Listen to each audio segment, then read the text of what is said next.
Vamos a dar inicio a la clase. Primero rezamos encomendándonos a la Virgen María. En nombre del Padre, y del Hijo, y del Espíritu Santo. Amén. Dios te salve María, llena eres de gracia, el Señor es contigo. Bendita tú eres entre todas las mujeres, y bendito es el fruto de tu vientre, Jesús. Santa María, Madre de Dios, ruega por nosotros pecadores, ahora y en la hora de nuestra muerte. Amén. Ave María Purísima. Tomen asiento, por favor. Vamos en 5 minutos a hacer una pequeña recapitulación de lo que se vio en la clase anterior para que nos ubiquemos de qué personas estamos hablando y sigamos la línea, ¿de acuerdo? O sea, recordarán ustedes que se habló de Abraham, que Dios había elegido para que, y le pidió que creyera en él. Toma a tu esposa y tu hijo y vete a tierras que yo te indicaré. Dios le promete la tierra prometida y Dios pone a prueba la fe de Abraham. Abraham se casó con Sara, si recuerdan ustedes, ya ambos ancianos, y tienen un hijo que es Isaac. Recordarán ustedes que Isaac es el hijo pedido en sacrificio, que Dios le pide a Abraham que sacrifique a su propio hijo, y antes de que lo sacrificara, el ángel lo detiene diciéndole: Abraham, detente, que Dios era una prueba de Dios. Has demostrado creer fielmente en Dios y por lo tanto Dios te compensará y tendrás, tu descendencia será mucho más grande que las estrellas del cielo o que la arena del mar. Isaac se casó con Rebeca. Ellos tuvieron 2 hijos, Esaú y Jacob, que Dios le dio el nombre de Jacob, Israel, ¿de acuerdo? Dios tuvo un amor especial por Jacob, era un predilecto de Dios. Jacob tuvo 12 hijos. 12 hijos, que como ustedes se recordarán, uno de ellos era José. José y sus hermanos.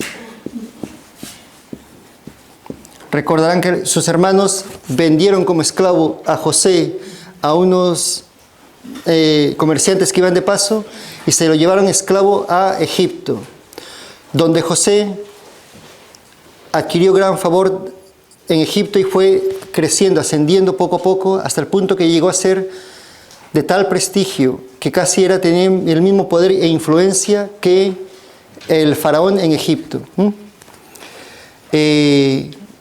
José interpretó un sueño que el faraón tuvo de 7 vacas llenas, gordas, y 7 vacas flacas.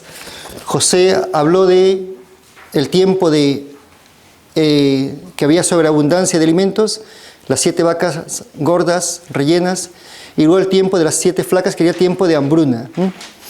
Recordarán ustedes que entonces el faraón encargó a José que se pusiera a cargo de la misión de acumular alimentos para que cuando viniera el tiempo de la hambruna, pues no faltara comida.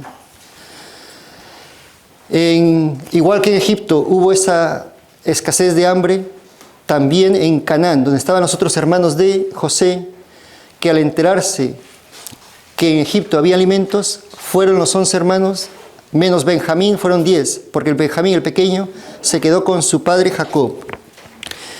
Todo esto lo vieron en la clase anterior. Los hermanos, al llegar a donde está José, no le reconocen, pero José sí les reconoce inmediatamente. Les pone a prueba diciendo: ¿quiénes son ustedes? Ustedes son unos espías, unos extranjeros. Y les pone a prueba hasta que finalmente les dice: bueno, tráiganme a su hermano pequeño, dejen aquí a uno como garantía bajo prisión, o sea, sometido aquí, y vayan por el hermano pequeño, por Benjamín, que quiero conocerlo. Van con ese mensaje a su padre Jacob, Jacob acepta la petición y envía a Benjamín y a los demás hermanos para que vayan a Egipto. Allí se lleva a cabo la reconciliación de José con sus hermanos. O sea, finalmente se descubre quién era él delante de sus hermanos. Los perdona en vez de encarcelarlos o matarlos por haberlo vendido como esclavo. Sin embargo, él les perdona y les entrega las mejores tierras, donde ahí comienza el tiempo de prosperidad de los israelitas, hijos de Jacob, en Egipto. Hasta ahí ya han visto, ¿verdad? Bien. Y comenzó el tiempo de prosperidad de los de los israelitas en Egipto, bajo la protección de José en principio y sus hermanos, y con el tiempo, y ahora entramos ya al tema que nos corresponde hoy, hubo muchos años de prosperidad en Egipto. Los israelitas se encontraban, a pesar de ser extranjeros, gozaron de muchos privilegios en Egipto, de parte de los faraones. El faraón, puede ser que es el rey de Egipto. En el tiempo de José, y luego durante muchos faraones que continuaron, siguieron privilegiando a los israelitas, siguieron permitiéndoles que gozaran de la libertad en tierras ajenas, y hubo prosperidad durante muchos años, hasta que finalmente llegó un faraón que no estaba dispuesto a continuar siendo tan benévolo, tan misericordioso con los israelitas en Egipto. No se sabe exactamente quién era ese faraón. Algunos dicen que era Ramsés II, pero bueno, es lo de menos. Y entonces dice que se han terminado los privilegios para los israelitas en Egipto, porque le da miedo, se da cuenta que los israelitas seguían creciendo como comunidad, porque estaba cumpliendo la promesa de Dios. Tu descendencia será tan numerosa, más numerosa que las estrellas del cielo y que la arena del mar. Y vio que en Egipto los israelitas iban creciendo, creciendo y creciendo, y al faraón le dio miedo. Dijo, si sigo permitiendo que los israelitas sigan creciendo, entonces cuando alguno de nuestros enemigos se rebele contra mí, contra los egipcios, seguro que los israelitas se aliarán con ellos, y al ser tan numerosos, los egipcios seremos vencidos. Entonces mandó, una de sus primeras órdenes que dio contra los israelitas en Egipto, lo repito para que se quede claro que estamos en Egipto, que es, primero que fueran, le pidió a las que dan a luz a los niños, a las comadronas, que mataran a todos los niños varones nacidos de las israelitas, que solamente permitieran que vivieran las mujeres. Y así se llevó, pero sin embargo, estas comadronas tenían miedo de Dios y por lo tanto no estaban dispuestas a cumplir esa orden. Por eso permítanme un segundo. El faraón dio una segunda orden, y que es que todo aquel niño nacido, recién nacido, varón, fuera puesto en una cesta y echado al río Nilo.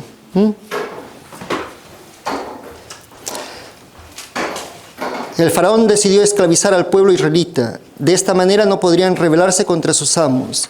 Se morirían pronto, agotados de construir grandes pirámides, otros edificios y ciudades.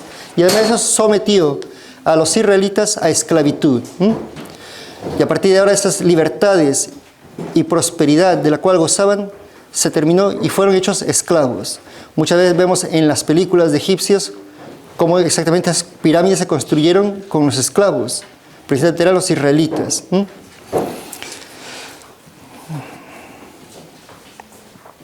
Los hebreos trataban de esconder a sus hijos recién nacidos, pero casi siempre los egipcios descubrían a sus bebés y se los arrebataban. Comenzó esa persecución contra el pueblo elegido, contra los israelitas. Un día nació un niño de la tribu de Leví. Recuerden ustedes que las 12 tribus de Leví son los hermanos, los hijos de Jacob.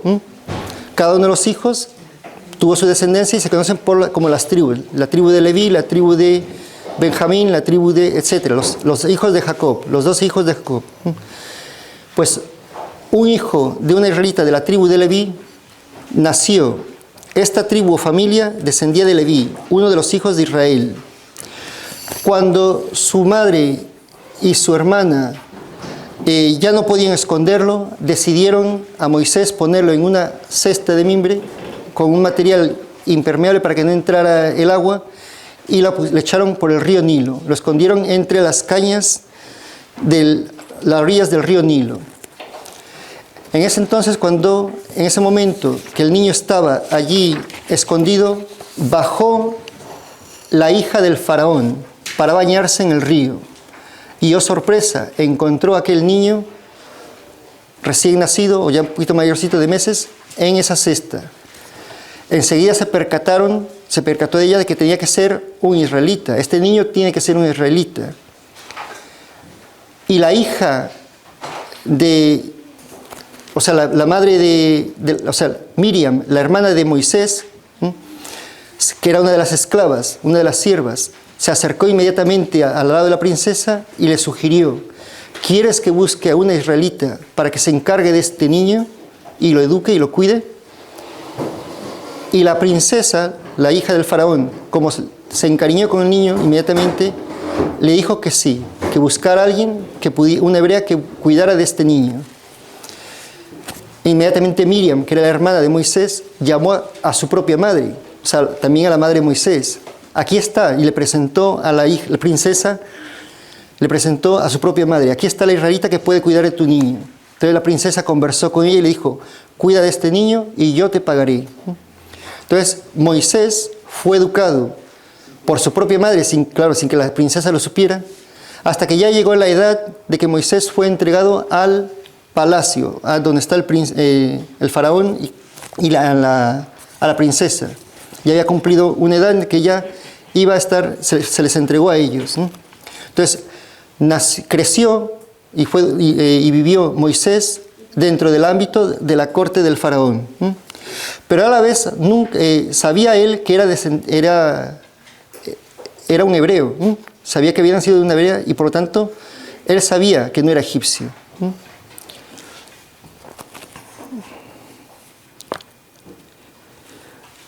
Moisés creció en el palacio del faraón, sabía que era judío, descendiente de Abraham, aprendió del Dios de Abraham, Isaac y Jacob, y también supo de los grandes sufrimientos de su pueblo, ¿de acuerdo? Por lo tanto, tenemos al faraón, a la princesa, a Moisés, que fue criado por su propia madre, viviendo en la corte, en el palacio del faraón, y tenemos a los hebreos, o israelitas, esclavos.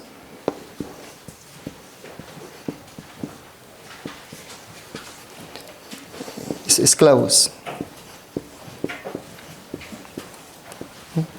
Pues él sabía que era uno de ellos, pero gozaba del favor de la princesa. Un día Moisés, mientras paseaba, se dio cuenta que uno de los de los egipcios, golpeaba y maltrataba a uno de los esclavos judíos. Y cogió tal enojo Moisés en ese momento que no pudo controlarse y mató al egipcio. Estamos bajo el dominio del faraón. O sea, mató al egipcio hasta tal punto que sabía que iba a haber consecuencias y tuvo que huir. Y se fue de Egipto huyendo a la tierra de Madián. Y allí se hizo pastor para un hombre llamado Jetro. O sea, huyó para hacerse pastor. ¿De acuerdo? Entonces ya tenemos el panorama. Moisés pequeño, educado en el palacio de la princesa, sabiendo que era judío, judío, sin embargo, vivió con ellos. A los israelitas que estaban esclavos, al ver que habían maltratado a uno de ellos, lo golpeó, lo asesinó y tuvo que huir de aquellas tierras, de Egipto. Mientras tanto, el pueblo de Dios en Egipto vivía amargamente oprimido. Sufrían cada vez más y clamaban a Dios para que los salvara. Dios oyó sus pedidos y recordó la alianza que había hecho con Abraham, Isaac y Jacob. Y Dios eligió a Moisés para que fuera él el que volviera a Egipto y liberara a los israelitas de la esclavitud. Ahora vamos a ver cómo se hizo esto, cómo se llevó a cabo. Un día, mientras Moisés pastoreaba su rebaño, recordemos que estaba huyendo en Madián, llegó a Horeb. Horeb, que significa la montaña de Dios. Mientras pastoreaba su rebaño, llegó a Horeb, a la montaña de Dios. Allí vio una zarza ardiendo. Al fijarse de cerca, notó que el fuego no dañaba la zarza. Un ángel del Señor apareció entre llamas. Entonces Dios llamó desde la zarza ardiente: Moisés, Moisés. Él respondió: aquí estoy. No te acerques, quítate las sandalias, porque el lugar que pisas es sagrado. Soy el Dios de tu padre, el Dios de Abraham, el Dios de Isaac y el Dios de Jacob. Y Moisés se cubrió el rostro porque temía mirar a Dios. Dios siguió hablándole: he visto cuánto sufre mi pueblo en Egipto, los israelitas. He oído sus clamores, he visto su opresión, he venido para librarlo. Lo sacaré de Egipto para volver a Canaán, una tierra que mana leche y miel, y te enviaré a ti, al faraón, para que lo saques de Egipto, a mi pueblo y a los israelitas. Pero cuando me presente a los israelitas y les diga que el Dios de sus antepasados me han mandado a salvarlos, me preguntarán cuál es su nombre. ¿Qué les responderé? O sea, desde lo que presento, ¿qué les digo cuando les diga que vengo en nombre de Dios? O sea, que vengo a liberarlos. ¿Quién me envía? ¿Qué nombre les doy? Y ahí es donde Dios le dice: diles, yo soy es mi nombre. Que es la palabra en hebrea esto es Yahvé. Nosotros lo escribimos así, pero en hebreo se escribe distinto, claro. Pero para en hebreo realmente se usan solamente estas letras, no las vocales. Pero claro, con lengua hebrea, yo no sé cómo escribir Yahvé en hebreo, pero es algo, no me acuerdo. Pero son las siglas, Yahvé. Por eso de ahí se deriva el famoso Jehová, porque si se usan estas letras, Jehová. De ahí se deriva el Jehová, que es Dios también, ¿de acuerdo? Pero yo soy el que soy, yo soy Yahvé. Diles, Yahvé, el Dios de sus antepasados, el Dios de Abraham, el Dios de Isaac y el Dios de Jacob, me ha enviado a ustedes. Este es mi nombre eterno, y es el nombre por el cual seré recordado por todas las generaciones. Ve al faraón y dile que el Dios de los hebreos quiere que ellos hagan un peregrinaje al desierto y que le ofrezca sacrificios. Mostraré mi poder y castigaré a Egipto, realizando maravillas en medio de ellos. Entonces, claro, evidentemente Moisés le dijo: Señor, pero ¿quién me va a creer? ¿Cómo voy a presentarme ante el faraón y decirle: vengo a liberar a los israelitas de parte de Dios? O sea, ¿quién me va a creer? Entonces Dios le va a decir: yo te permitiré que realices varios signos para que te dejen llevarte a los israelitas. Uno de los signos que hizo Moisés delante del faraón fue tirar un bastón que se convirtió en una serpiente. Pero por muchos signos que Moisés hizo delante del faraón, el faraón no le creía, no estaba dispuesto a renunciar a sus esclavos y se negaba a permitir que Moisés liderara a los israelitas fuera de Egipto. Aún así Moisés no quería ir. Oh Dios mío, tú sabes que hablo lentamente y que tartamudeo. Te suplico que envíes a alguien más. ¿Quién ha dado boca al hombre? No soy yo, Yahvé, dijo Dios. Te ayudaré a hablar y te diré qué decir. En este sentido, fíjense cómo es la pregunta de Moisés. Pero si yo no sé hablar, si yo tartamudeo, ¿qué voy a decir yo? ¿Por qué no eliges a otro? En esto debemos interpretar, como siempre, Dios no se fundamenta en las habilidades, o no se hace depender su poder de las habilidades o cualidades de sus profetas o de sus predicadores, sino que Él actúa con quien quiere y Él es el que sabrá poner las palabras adecuadas y la exhortación adecuada en cada momento. Así lo hizo con sus profetas en Israel en todo momento, y así lo hace también hoy en día con su iglesia. A través de sus ministros, muchas veces Él, como es lógico, no se limita a las cualidades de ellos, sino que sabrá poner las palabras, sabrá poder poner el consejo adecuado en cada momento. O sea, Dios siempre pendiente del pueblo de Israel, o el pueblo de hoy en día, el pueblo de Dios, para que no se queden sin la guía, sin el consejo, sin las enseñanzas que Dios quiera transmitir. Pero no envió a Moisés solo, sino también envió al hermano de Moisés, que es Aarón, para que fueran juntos a hablar con el faraón. Y así fue. Moisés y Aarón se dirigieron a Egipto para hablar con el faraón. Reunieron al pueblo israelita e hicieron todos los signos milagrosos dados por Dios. O sea, Moisés y Aarón ante los israelitas, ellos sí fueron creídos y se regocijaron de que Dios por fin iba a salvarles, que Dios había escuchado todas sus oraciones y los iba a librar de la esclavitud. ¿De acuerdo? Entonces,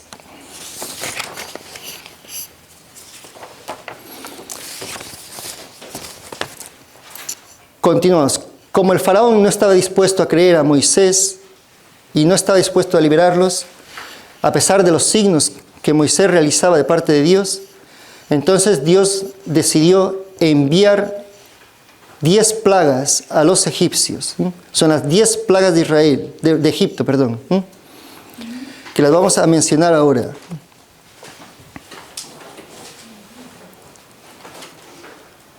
Decía el faraón: ¿quién es el Señor que deba yo escucharlo?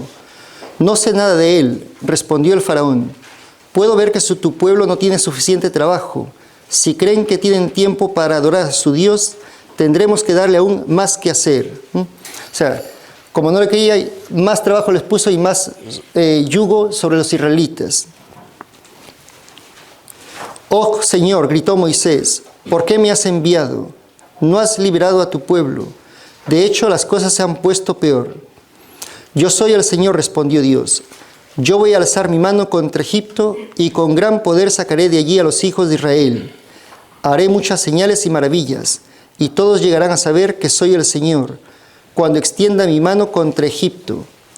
Ahora hagan las señales que yo les he dado. Moisés y Aarón obedecieron y volvieron al faraón. Como digo, como no creían esas señales, entonces Dios envió las 10 plagas a Egipto, que las vamos a mencionar.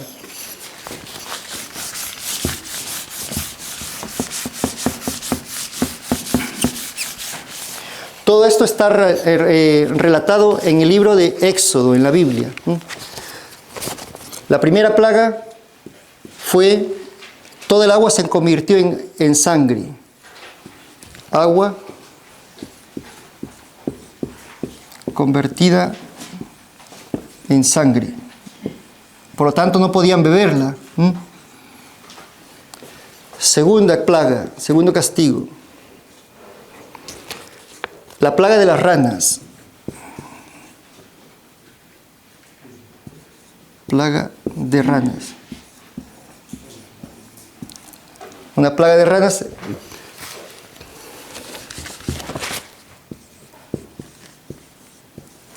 La tercera plaga.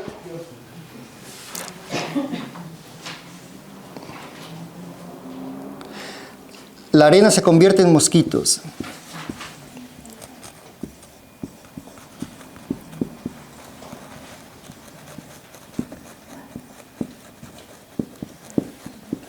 Dios le dice a Moisés que con el bastón que tiene en su mano golpee, dé un fuerte golpe en el suelo, y en el momento que lo hace, toda esa arena se convierte en mosquitos y se convierte en una plaga de mosquitos, como castigo. Cuarta plaga.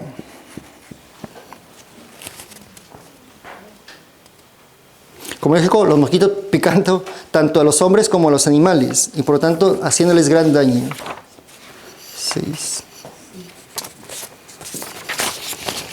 Cuarta es las moscas. Plaga de las moscas.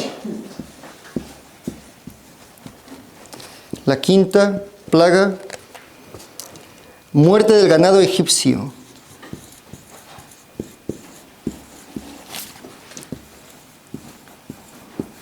Ganado egipcio. Claro, era su sustento, sus animales, de lo que comían. La sexta plaga fue de úlceras y llagas en los cuerpos de los egipcios. Úlceras y llagas en los egipcios, ¿de acuerdo? Voy a borrar las primeras.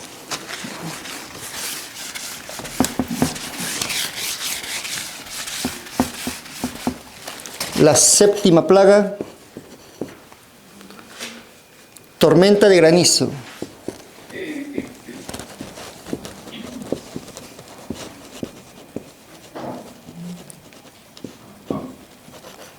La octava plaga de las langostas.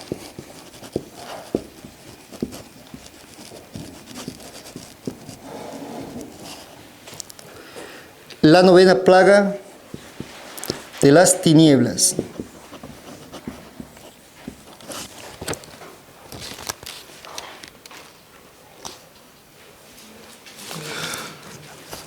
La décima, de momento, me la quedo en paréntesis. No voy a entrar todavía en ella. Ahora lo mencionaremos. Pero si se dan cuenta, todas las plagas, las 9 primeras, bueno, todas, pero todas eran contra los egipcios, como castigo por no querer liberar el faraón al pueblo elegido de Dios, sobre el que Dios, a pesar de que estaban esclavizados, siempre estuvo cuidando de ellos.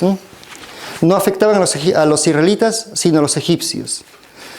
En este sentido, fíjense cómo Dios, si quiere, puede castigar a los pueblos cuando se rebelan contra Él, cuando se apartan de Él. Dios tiene ese poder, evidentemente, y lo puede seguir haciendo hoy en día. Lo que es que hoy en día hemos dejado, nuestra fe es tan débil que muchas veces no relacionamos que Dios puede castigar a un pueblo con calamidades. Lo que decimos, puede sacudirlo, a ver si reacciona. O sea, Dios estaba enviado estas plagas porque los egipcios, el faraón no quería escucharle. Estaba haciendo oídos sordos a lo que Dios le mandaba. Nosotros muchas veces hacemos oídos sordos a Dios y a veces Dios permite y quiere que seamos sacudidos a ver si así reaccionamos. Como es lógico, nadie puede decir con certeza, tal cosa es un castigo de Dios. Tal calamidad es un castigo de Dios. Nadie lo puede afirmar, porque por lo menos nadie puede afirmar que ha recibido una revelación directa de Dios. Pero sí que nos tiene que hacer pensar y meditar, bueno, y esto me tiene que hacer reflexionar en la importancia de volver a Dios. Cualquier calamidad, cualquier catástrofe, evidentemente es algo lamentable y triste para la gente que lo sufre, pero nos tiene que llevar a meditar y decir, tengo que acercarme a Dios y tengo que buscar mi conversión. Por ejemplo, lo que acabamos de sufrir, la epidemia. Nadie puede afirmar, yo recibí una revelación de Dios, esto es un castigo directo de Dios. Puede ser simplemente lo que muchas veces se comenta también, que es pues algo de laboratorio que se hizo a propósito, etcétera, lo que sea. Pero sí que me tiene que servir este hecho para decir, bueno, qué frágil es la vida. Hace el año pasado, hace 2 años, estaba tan bien, tenía de todo, vivíamos mi vida normal, y de repente tanta gente que murió, todo el mundo le cambió la vida encerrados, etcétera.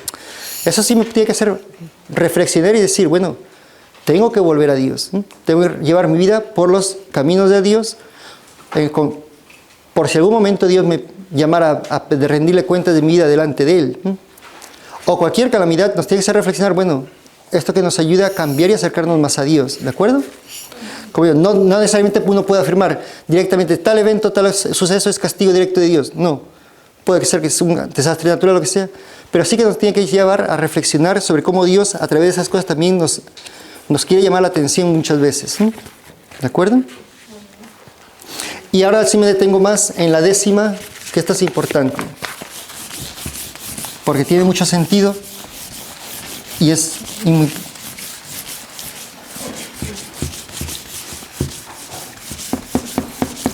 Seguía el faraón sin hacer caso de lo que Moisés le decía de parte de Dios, y entonces la 10ª plaga que Dios envió a los egipcios es la peor de todas las plagas.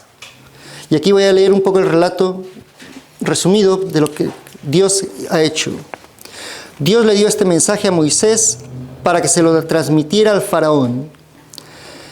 A medianoche el Señor atravesará el país de Egipto y hará morir a todos los primogénitos de Egipto, animales y humanos, empezando por tu hijo, el hijo del faraón, hasta las primeras crías del ganado egipcio.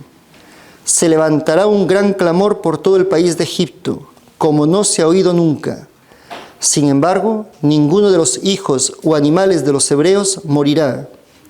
Después de eso, vendrá a mí tu propio pueblo y nos rogarán que salgamos del país. Entonces Dios mandó este mensaje a los hebreos por medio de Moisés. O sea, ya le dijo el mensaje al faraón, ahora a los israelitas Moisés les dijo, de parte de Dios llevaba este mensaje. El día 14 de este mes, cada familia matará un cordero de los rebaños perfecto y sin mancha. Un cordero perfecto y sin mancha. Lo mejor de lo mejor, por decirlo en nuestro lenguaje. Deberán tomar un poco de la sangre del cordero y con ella rociarán el marco de la puerta de las casas. Entonces asarán el cordero y lo comerán con panes sin levadura y hierbas amargas. Mientras lo estén comiendo, deben estar vestidos ya listos para salir en cualquier momento, con las sandalias puestas y el bastón en la mano, para salir rápidamente de Egipto. Mientras tanto yo pasaré por Egipto y mataré a todos los primogénitos. Cuando vea la sangre en los marcos de las puertas, pasaré de largo por estas casas y las familias dentro de ellas se salvarán. Llamaré esa noche mi Pascua, y a partir de ahora ustedes van a comer una comida especial cada año para conmemorar su rescate de Egipto. Se llamará la fiesta de la Pascua. ¿Ok? Entonces, comerán un cordero, rociarán las puertas con la sangre de ese cordero, para que aquellas, cuando pase el ángel de la muerte que Dios va a enviar, aquellas puertas que estén marcadas con la sangre del cordero, se las saltará, pero en aquellas que no esté marcada, sí, el primogénito morirá. Entonces, estos serán los israelitas y estos serán los egipcios. Esa fue la más dura y la más severa de las calamidades que Dios envió a los egipcios. Y aquí me detengo un segundo para leer algo. Esa es la Pascua de los egipcios, que celebran todos los años. Porque esto es una prefiguración de el Cordero que es Cristo, perfecto y sin mancha, que ha sido sacrificado para salvarnos. La sangre de Cristo, esto es el Cordero de los israelitas, pero la sangre de Cristo nos va a salvar, ¿de acuerdo? Y lo voy a leer un poco, ese paralelismo que hay de la cena pascual de los israelitas con lo que nosotros tenemos como también la Pascua de Cristo. La cena pascual fue una preparación especial del pueblo de Dios para la muerte salvadora de Cristo.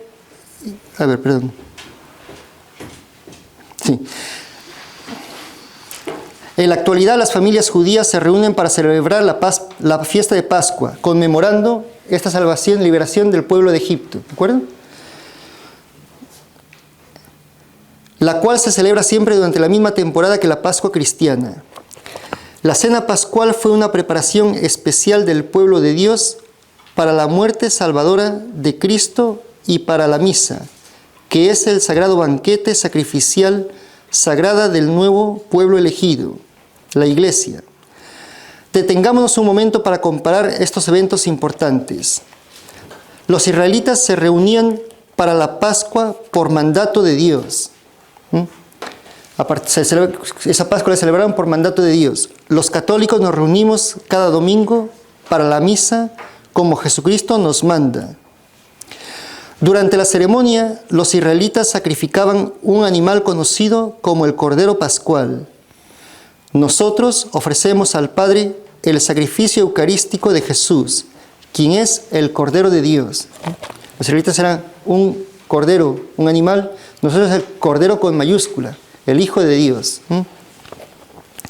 En la cena pascual, los israelitas comían el cordero sacrificado.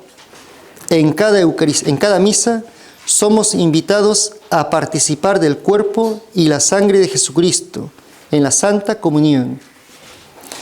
Los israelitas esparcían la sangre del cordero sacrificado en la madera de los marcos de la puerta para que esa noche no les llegara la muerte. En cada misa, la sangre preciosa de Jesús se derrama sacramentalmente por nuestros pecados para salvarnos de la muerte eterna del infierno. Por último, a causa de la ceremonia pascual y la 10ª plaga, los israelitas quedaron libres de la esclavitud. A causa del sacrificio de Cristo, nosotros somos liberados de la esclavitud del pecado y del diablo. La Pascua judía prefiguró cómo Cristo nos salvaría de nuestros pecados. Por eso la pasión, la muerte y la resurrección de Cristo son el cumplimiento de la Pascua y por eso se llama el misterio pascual del Señor Jesucristo. ¿Sí se ve el paralelismo?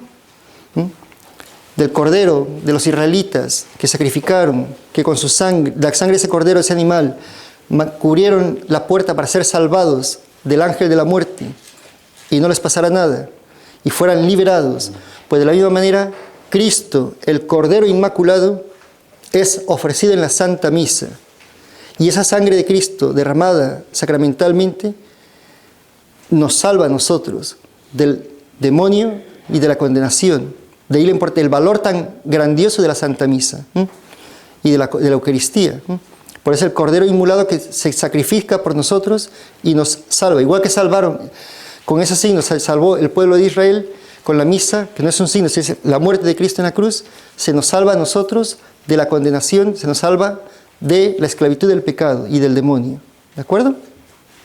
¿Sí? ¿Me siguen? ¿Vamos bien?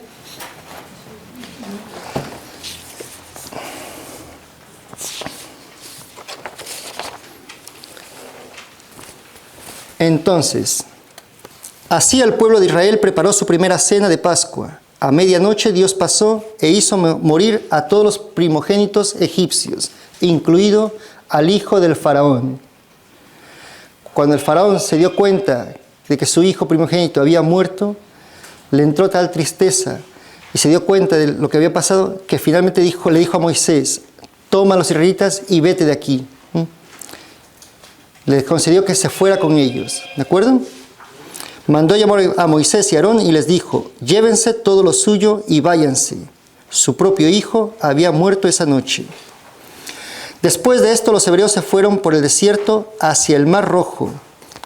Pero después de que ya habían pasado, celulares, por favor, apáguenlos. Después de que ya Moisés y Aarón iban con los israelitas por el desierto, iban camino al Mar Rojo, el faraón se arrepintió de haberlos liberado. Entonces mandó a sus soldados y él también a ir detrás de los egipcios para volver a traerlos. Porque se dio cuenta, ¿y quién nos va a servir ahora? ¿Quién nos va a atender? Y decidió ir detrás de ellos. Cuando los hebreos se dieron cuenta de ello, pues obviamente les dio miedo. Pero Moisés, confiando en Dios, llevó a cabo aquel milagro de cuando llegó al Mar Rojo, con su bastón hizo que el mar se separara para poder cruzarlo. Pues llegaron a un punto que estaban ante el mar, ya no tenían delante de ellos el mar y detrás los egipcios viniendo detrás de ellos. Entonces ahí es cuando el famoso episodio de que Moisés, por intervención de Dios, abre el mar como un pasillo para que pudieran pasar los israelitas. Y los israelitas cruzaron el Mar Rojo.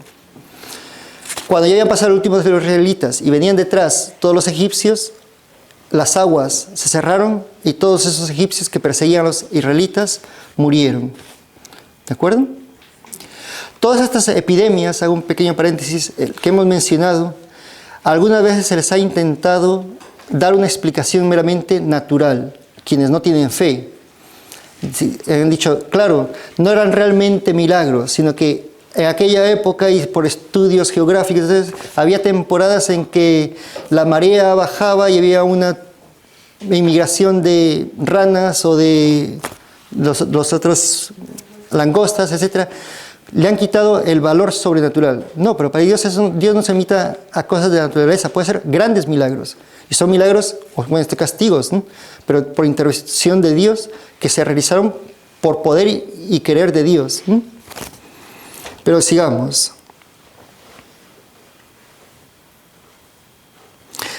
No podían escapar porque el Mar Rojo estaba frente a ellos. ¿No había acaso suficiente tumbas en Egipto para que nos hayas traído a morir en el desierto? Nos has sacado de Egipto para hacernos esto. Se quejaba la gente a Moisés. Bien, pero bueno, iban, a pesar de que habían sido liberados, iban quejándose contra Moisés. Que es lo mismo que nos pasa muchas veces a nosotros, ¿no? A pesar que vemos la mano de Dios ayudándonos una y otra vez y librándonos de peligros y guiándonos por el caminar de esta vida, sin embargo muchas veces también nos quejamos ante Dios. Estábamos mejor como estábamos antes, cuando yo era más malo. Y ahora que intento ser bueno, entonces me corren tantas calamidades. Estaba mejor antes. No, o sea, no sabemos ver la mano de Dios en sus caminos. Y cómo de las cosas malas Dios puede sacar muchos bienes. Porque uno puede decir, ¿y por qué Dios permite todo esto? Lo que preguntamos hoy en día. Bueno, porque Dios tiene sus designios. Y Él sabrá por qué permite esas pruebas y esas calamidades, porque de eso mal puede sacar mucho bien. Que del mismo pecado sacó un gran bien. Del pecado de Adán y Eva, que es nuestra redención, que su Hijo se hizo un hombre como nosotros. Y ahora vamos a ver algunas de las cosas que ocurrieron en ese caminar desde la salida de Egipto hacia la tierra prometida, a Canaán. Durante el camino, como es lógico, iban por el desierto. Iban cansados, agotados. Tenían hambre y tenían sed los israelitas. Y no teniendo qué comer, claro, se quejaban. Sin embargo, Dios siempre proveía todo. Pero ellos no confiaban bastante en Él. Cada vez que algo salía mal, se quejaban de cómo nunca debían de haber seguido a Moisés y a Aarón. Lo vuelvo a repetir, muchas veces también son nuestras quejas. Nunca tuve que haberme comprometido tanto con Dios, estaba bien como estaba yo antes. Un día se le acabó toda la comida que habían traído. A la mañana siguiente, Dios envió un rocío que cubrió la tierra. Cuando se evaporó la capa de rocío, dejaba una especie de pan blanco en hojuelas, que sabía a miel, y lo llamaron maná. El maná en el desierto, muchas veces hemos leído. Y que luego sale en el Nuevo Testamento también, ¿se acuerdan? Vuestros padres comieron el maná, pero murieron. Yo os daré el pan de vida, que quien lo coma no morirá. El maná. Nuevamente, prefigura de él la Eucaristía. Este maná alimentó a los israelitas. Dios lo dio a los israelitas para que pudieran alimentarse mientras iban en su caminar hacia la tierra prometida. Dios a nosotros nos ha dado algo mucho más grande que el maná. Vuestros padres comieron el maná en el desierto y murieron. Yo os daré un pan de vida, que quien lo coma no morirá, la Eucaristía, nuestro alimento por este valle de lágrimas, de nuestro destino, de nuestro origen hasta nuestro destino, que es la tierra prometida, que es el cielo. Si llegamos nuestro caminar hacia el cielo, necesitamos de la Eucaristía, nuestro alimento espiritual. Igual que los israelitas tuvieron el maná, pero era un pan temporal. El resto del tiempo en que los hebreos estuvieron en el desierto, Dios les proveía cada mañana de ese fresco maná. 9. Luego también tuvieron sed, como es evidente, y Dios le dijo a Moisés: toma tu bastón y golpea aquella roca que ves ahí. Moisés la golpeó y de ahí brotó agua para que pudieran saciar su sed. Esa roca es Cristo, simboliza, prefiguración nuevamente de Cristo, el agua de la roca. ¿Se acuerdan ustedes cuando en una ocasión el Señor iba caminando y se fue mandó a sus apóstoles a comprar comida y él se detuvo a descansar en el pozo de Jacob y llegó una samaritana. Y ella iba a sacar agua a la samaritana y Jesús le pidió agua. Dame de beber. ¿Y cómo tú, siendo judío, me pides a mí, que soy samaritana, que te dé agua para beber? Y dice el Evangelio, porque los judíos y los samaritanos no se hablaban. Y el Señor le dice, si supieras quién es el que te pide de beber, serías tú el que me pediría agua. Pero Señor, ¿cómo me vas a dar tu agua si no tienes nada con qué sacarla? El agua que tú me das de este pozo, cuando la bebes, vuelves a tener sed. Pero yo te daré un agua que la bebe no volverá a tener sed. Hablando nuevamente de Él. O sea, prefiguración nuevamente, pues sí, también de la Eucaristía, de Dios provee y nos sacia nuestra hambre, nuestra sed, todas nuestras ansiedades de nuestro corazón. ¿De acuerdo? A los 3 meses los hebreos llegaron al pie del monte Sinaí. Después de recorrer muchos tiempo por el desierto, bueno, 3 meses, llegaron al pie del monte Sinaí.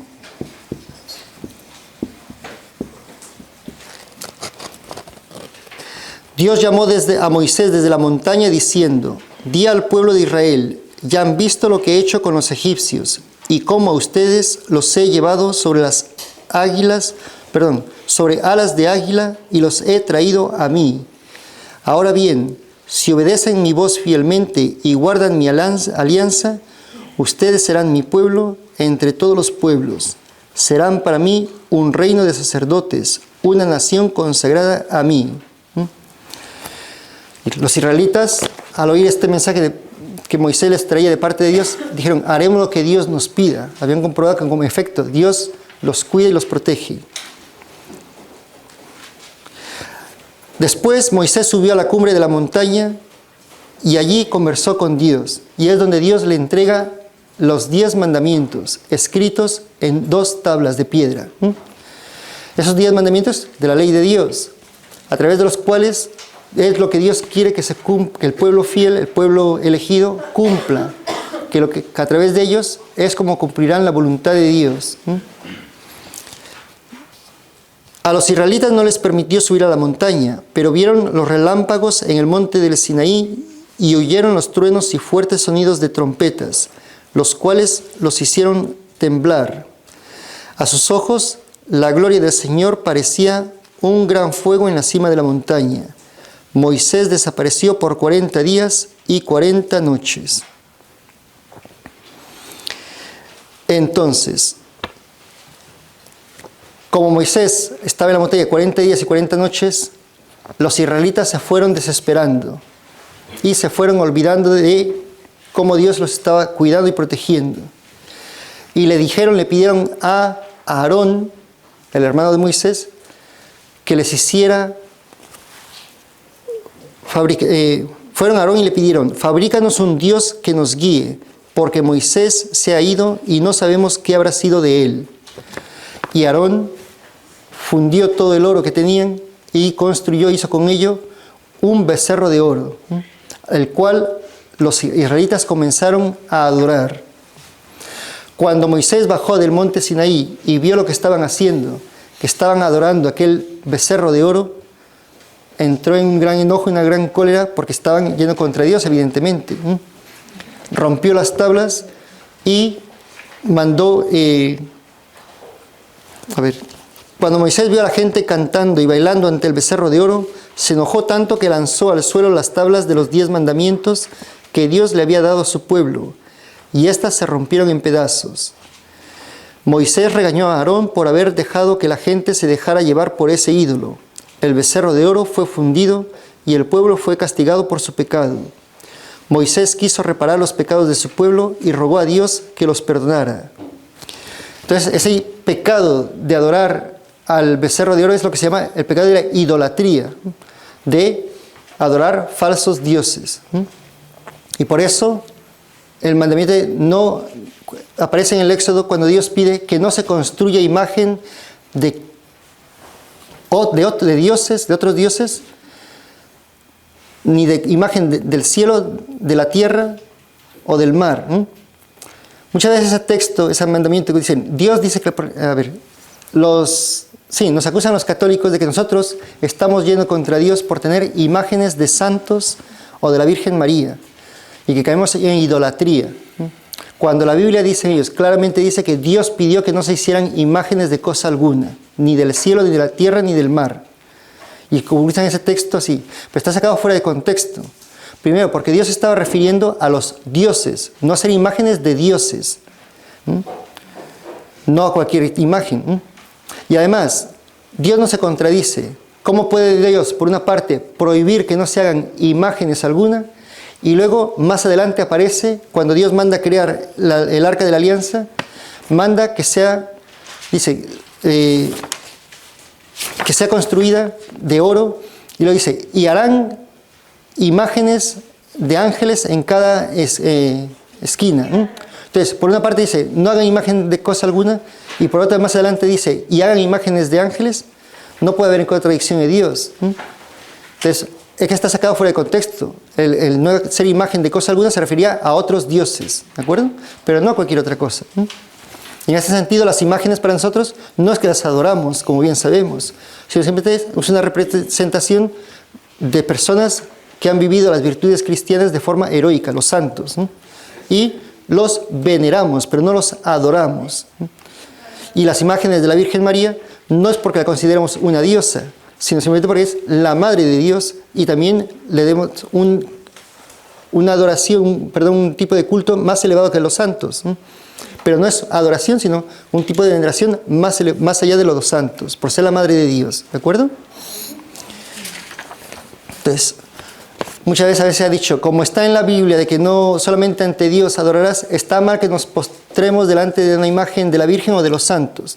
Eso ya que hay en extremos. O sea, porque no tiene nada de malo arrodillarse para orar y suplicar a los santos o a la Virgen María por su intercesión. Es una postura de respeto, no porque las estamos adorando considerando dioses, sino por reverencia, por respeto y amor. Pensé, por ejemplo, cuando la Virgen de Guadalupe se apareció en el manto, e inmediatamente el obispo y todos los presentes se pusieron de rodillas. Es una actitud de reverencia y de amor y de súplica. Pero a Dios es a que adoramos, ¿de acuerdo? Moisés quiso reparar estos pecados del pueblo de Israel y rogó a Dios por el perdón para el pueblo de Israel y se volvió a restaurar la alianza.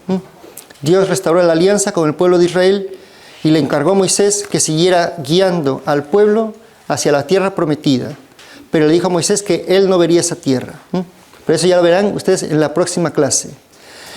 Para terminar, simplemente hago referencia a cómo Dios mandar el Arca de la Alianza.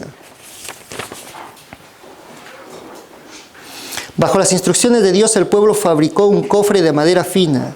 Ese cofre se llama un arca. La recubrió por dentro y por fuera con oro puro. Tenía 4 argollas de oro para insertar en ellas unos palos y así poder moverla. Dentro del arca pusieron las 2 tablas de piedra que contenían los 10 mandamientos de Dios. La llamaron el Arca de la Alianza. El arca se guardaba en una tienda portátil llamada el tabernáculo. La presencia de Dios moraba en el tabernáculo y allí los sacerdotes oraban a Dios por su pueblo. Además de esto, la gente construyó 2 altares muy hermosos e hizo finas vestiduras para los sacerdotes. ¿Se dan cuenta? Ese tabernáculo es lo que tenemos hoy en día en los altares, que es el sagrario, donde se guarda. Ellos guardaban el maná que caía en el desierto para alimentarse. Nosotros guardamos la Eucaristía, a Cristo mismo en el tabernáculo, en el sagrario. Y delante de eso adoramos a Dios y conversamos con Dios porque está real y verdaderamente presente. ¿De acuerdo? El tema de las vestiduras a los sacerdotes. En el libro del Éxodo hay una serie de normas, en 3 minutos termino, sobre las normas que Dios daba sobre el armazón del tabernáculo. Éxodo 26 en adelante. El velo del tabernáculo, la cortina de la entrada, el altar de los sacrificios, el atrio del tabernáculo, el aceite de las lámparas, los ornamentos sacerdotales, que fueran lo más bellos posibles. Llamen a los sastres mejores que tengan, que tejan unos ornamentos finos, con oro, decoración. Todo esto lo tenemos que ver como para el culto a Dios tenemos que darle lo mejor que tengamos. De ahí que siempre en nuestras iglesias se intente cuidar la belleza, la limpieza, la decoración y la elegancia, porque a Dios no podemos darle cualquier cosa. Igual que Dios pidió que ese tabernáculo fuera construido con esas características, esa elegancia, ese oro dentro, también dentro de las iglesias, dentro de las posibilidades, porque hay sitios donde no se puede por la pobreza, pero que los instrumentos que sean de lo posible, por ejemplo, los vasos sagrados, las patenas, que van a contener el cuerpo de Cristo, que sean bañados en oro. Un cáliz a lo mejor fuera es de plata, pero por dentro que sea bañado en oro, porque va a contener la sangre de Cristo. El sagrario, que sea de lo posible dorado, bañado y dorado con oro, porque va a tener a Jesucristo. Muchas veces los católicos somos criticados por eso.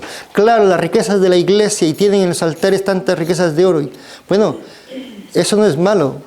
Pudiendo haber vendido eso y dárselo a los pobres. Bueno, a los pobres los tendréis siempre con vosotros, le dijo el Señor a que lo traicionó, a Judas Iscariote. O sea, y además, uno le da a Dios lo mejor que tiene. Igual, yo siempre les pongo ejemplo a la gente, igual que ustedes como padres de familia, a sus hijos le dan lo mejor que puedan según posibilidades. Si gano $100, con $100 le doy lo mejor que puedo a mi hijo. Si gano 200, 300, le doy lo mejor que puedo a mi hijo. ¿Por qué? Porque a través de eso también le demuestro cariño y le intento dar lo mejor para que tenga comida sana, vestimenta, un techo digno, cada uno según posibilidades. Pues lo mismo con respecto a Dios, por la reverencia, amor a nuestro Dios, le damos lo mejor que tenemos. No tanto en cuanto tenga que ser cosas caras, sino lo mejor según posibilidades y sobre todo la limpieza, el decoro y el respeto. ¿De acuerdo? Bueno, pues con eso terminamos el día de hoy en punto y ya continúo casi en punto. En nombre del Padre y del Hijo y del Espíritu Santo. Amén. Dios te salve María, llena eres de gracia, el Señor es contigo. Bendita tú eres entre todas las mujeres y bendito es el fruto de tu vientre Jesús. Santa María, Madre de Dios, ruega por nosotros pecadores, ahora y en la hora de nuestra muerte. Amén. En nombre del Padre y del Hijo y del Espíritu Santo. Amén.